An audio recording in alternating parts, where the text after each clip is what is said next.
తమ్ముడు డాక్టర్ చిలకల శ్రీనివాస్ గారు ఇంత చక్కటి పుస్తకం మా బైండ్ల నాన్న మీద ఇంత గొప్ప పుస్తకం రాసినందుకు తన కలమ నుండి జాలు వారినటువంటి పాల పొంగు లాంటిది పుస్తకం.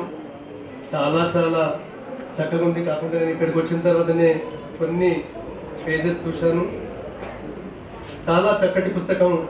ముఖ్యంగా మా బైండ్ల కమ్యూనిటీకి అందిస్తున్నందుకు తమ్ముడిని నేను మనస్ఫూర్తిగా అభినందిస్తున్నాను. నేను అన్యదా భావించకండి. నేను డాక్టర్ జిలకర సోమశేఖర్ బైండ్ల, వరంగల్ జిల్లా వాసిని. నేను MBBS MS general surgery DGO Osmania medical college నుంచి నేను కంప్లీట్ చేయడం జరిగింది. మా ఫాదర్ కూడా సేమ్ గౌరవ గంటా చక్రపాణి సారు చెప్పిన విధంగా నాకు 40 సంవత్సరాల చరిత్ర. మా ఫాదర్ కూడా బాగా పేరుపోయిన వైద్యుడు తొరూరు ఏరియాలో, వరంగల్ జిల్లాలో. సారు చెప్పిన ప్రతి అంశం నాకు ఈరోజు మొత్తం రీక్యాప్చులేట్ చేసింది. మొత్తం టోటల్గా మొత్తం నాకు కంప్లీట్గా పునరావృతమైంది. అంటే మా జీవన విధానం, మా బైండ్ల జీవన విధానం అయితే, మా పంబాల అంటే జీవన విధానం ఏ విధంగా ఉంటుంది. మా ఫాదర్ దగ్గర కూడా పేషెంట్స్ మామూలుగా బేస్తవారం ఆదివారం నాడు వచ్చినప్పుడు మా ఫాదరు వాళ్ళకు చేయబట్టుకొని చూసి జస్ట్ వాళ్ళు ఇట్లా చేయబట్టి చూసే నీకు పలానా జబ్బున్నదవ్వా, పలానా జబ్బున్నది రా బిడ్డ అనేసరికి వాళ్ళు ఎంతో పొంగిపోయేవారు.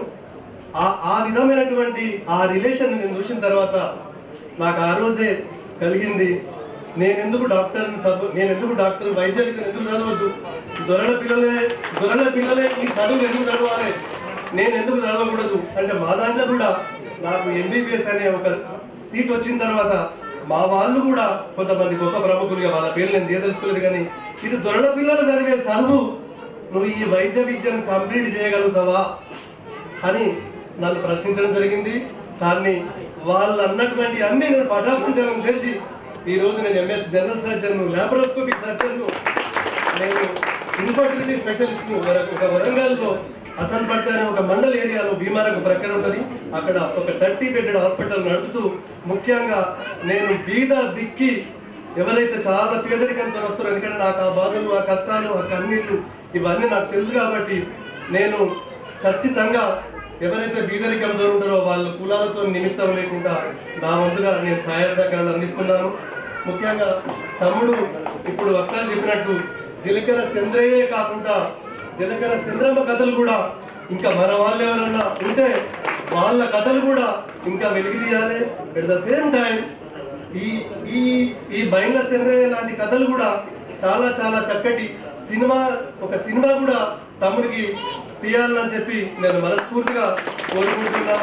ఇంకొక గొప్ప విషయం ఏంటంటే, తమ్ముడు జనగామ జిల్లా పాలకుర్తి మండలం మల్లంపల్లి అనే ఒక గ్రామంలో ఒక దళిత కుటుంబం, అసలు ఆ రోజులలో ఎంతో కులమత భేదాలు, ఎంతో అంటరానితనం ఉన్నటువంటి ఒక రోజులలో మా చిన్నాయన పోలీస్ పటేల్గా చేసిందంటే అది మామూలు గొప్పతనం కాదు.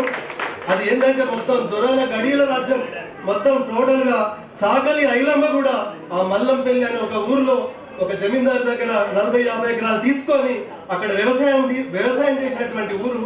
ఆ ఊర్లో దొరల యొక్క తన్ను బాగా ఉండేది. ఎవరన్నా మామూలుగా చిన్న కులాల వాళ్ళు, అది SC కానీ ST కానీ BCలు కానీ ఎవరన్నా వ్యవసాయాలు చేసి కొద్దిగా ఎక్కువ బాగా వాళ్ళు చాలా ఓవర్ యాక్టివ్ ఉన్నారంటే వాళ్ళని ఎట్లా తొక్కాలని చెప్పి బిసునూరు రామచంద్రారెడ్డి అని చెప్పి ఒక దొర ఉండేవారు. ఆ దొర యొక్క ఆగడాలు మామూలు చిన్న జాతుల నుంచి మొదలు పెడితే మామూలుగా BC కమ్యూనిటీస్ వరకు కూడా చాలా చాలా ఇబ్బందులు పడ్డ చరిత్ర గల్ల ఊరు.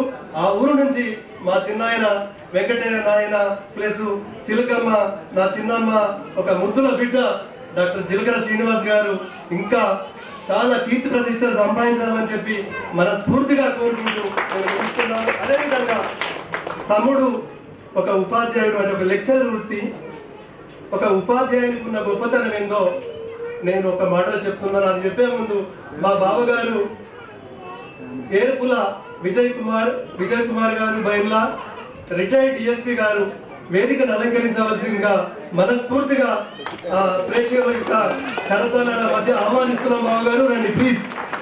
అదేవిధంగా ఒక చిన్న గీతం ఆలపించి నేను ముగిస్తాను. ఉపాధ్యాయుడు అంటే ఒక టీచర్ యొక్క గొప్పతనం ఏంటంటే చాలా గొప్పతనం. అంటే వక్తలు గంటా చక్రపాణి సారు మాట్లాడిన తర్వాత ఇక నేను ఎంతో సార్లు చెప్పిన చాలా చెప్పాలనుకున్నా. అంటే ఆ రోజులలో మా ఫాదర్ కూడా మంచి పేరు పోయినటువంటి వైద్యుడు. మా ఫాదర్ గురించి ఎంతో చెప్పాలనుకున్నా, కానీ నేనేం చెప్పలేకపోతున్నా. కాకుంటే ఒక 2 చరణాలు